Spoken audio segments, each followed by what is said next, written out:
টালা থানায় বসেই কি তরুণী চিকিৎসকের খুন ধর্ষণ সংক্রান্ত তথ্য লোপাট করা হয়েছিল? হ্যাপি ফ্যামিলির হ্যাপি স্মাইল। কসমো বাজার, পুজো ইন স্টাইল। তথ্য প্রমাণ লোপাট করতে কি তৈরি করা হয়েছিল ভুয়ো রেকর্ড? আরজিকর কাণ্ডে আদালতে চাঞ্চল্যকর দাবি করল সিবিআই।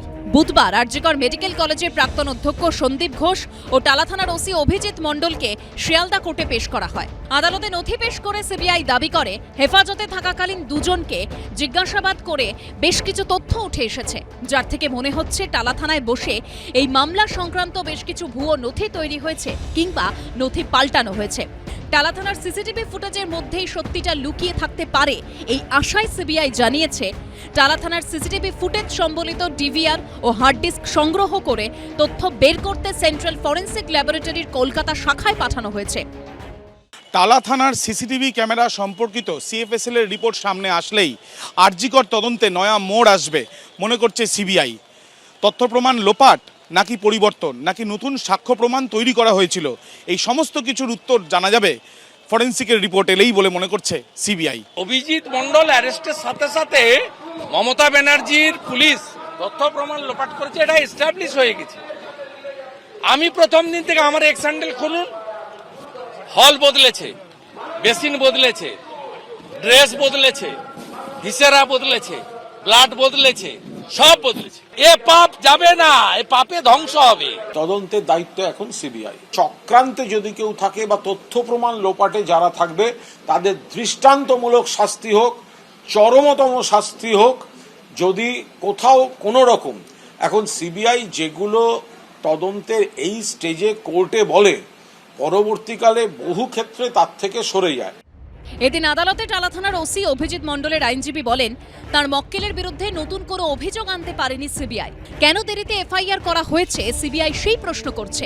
অন ডিউটি অবস্থায় তিনি কাজ করেছেন, সাক্ষী হিসেবে সিবিআই এর নোটিশ পেয়ে গেছিলেন, তাও গ্রেপ্তার করা হয়েছে। রাজ্য পুলিশকে গ্রেপ্তার করতে গেলে রাজ্যের অনুমতি নিতে হয়, এক্ষেত্রে অনুমতি চাওয়া হয়নি।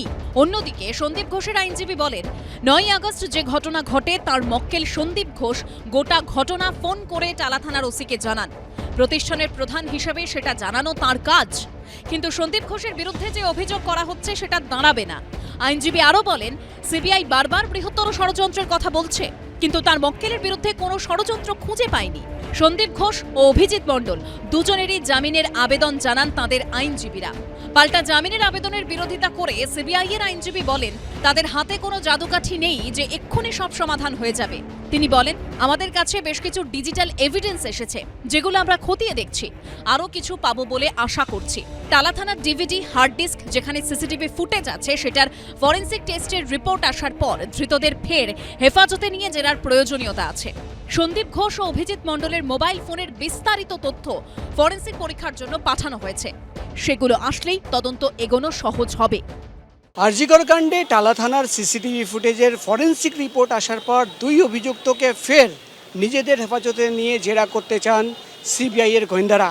তখন তাদের সিসিটিভি ফুটেজ দেখিয়ে একাধিক প্রশ্ন করে রহস্যভেদ করতে চান গোয়েন্দারা। তাহলে কি সিসিটিভিতেই লুকিয়ে রয়েছে রহস্য?